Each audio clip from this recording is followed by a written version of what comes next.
भारत ने अक़वाम मुतहदा में एक बार फिर पाकिस्तान पर तनकीद की। अक़वाम मुतहदा की जनरल असेंबली के 78वें इजलास के दौरान मुल्क की फर्स्ट सेक्रेटरी पी गहलोत ने कहा कि पाकिस्तान आदतन मुजरिम बन चुका है। इसका मकसद भारत के खिलाफ झूठा प्रोपेगेंडा फैलाना बन गया है। पाकिस्तान की जानिब से कश्मीर का मसला अक़वाम मुतहदा में उठाने पर पी गहलोत ने कहा कि पाकिस्तान बेबुनियाद इल्जामात लगाने के बजाय अपना घर ठीक करे।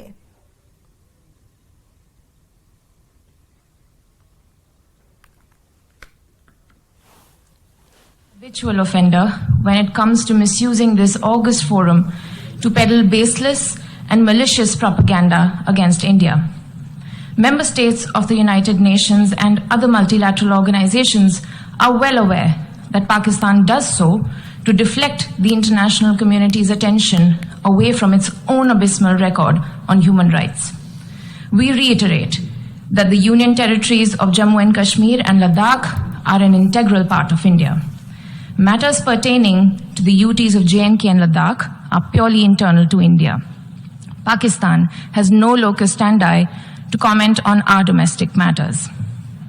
As a country with one of the world's worst human rights records, particularly when it comes to minority and women's rights, Pakistan would do well to put its own house in order before venturing to point a finger at the world's largest democracy.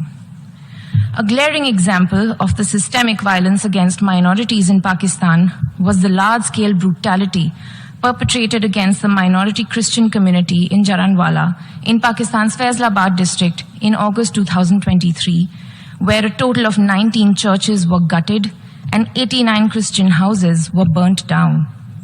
Similar treatment has been meted out to the Ahmadiyyas, whose places of worship have been demolished.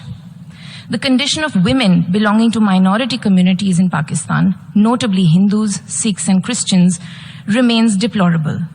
According to a recent report published by Pakistan's own Human Rights Commission, an estimated 1,000 women from minority communities are subjected to abduction and forced conversion and marriage in Pakistan every year.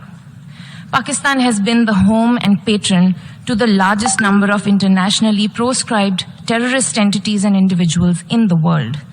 Instead of engaging in technical sophistry, we call upon Pakistan to take credible and verifiable action against the perpetrators of the Mumbai terror attacks, whose victims await justice even after 15 years. In order for there to be peace in South Asia, the actions that Pakistan needs to take are threefold. First, stop cross-border terrorism and shut down its infrastructure of terrorism immediately. Second, vacate Indian territories under its illegal and forcible occupation.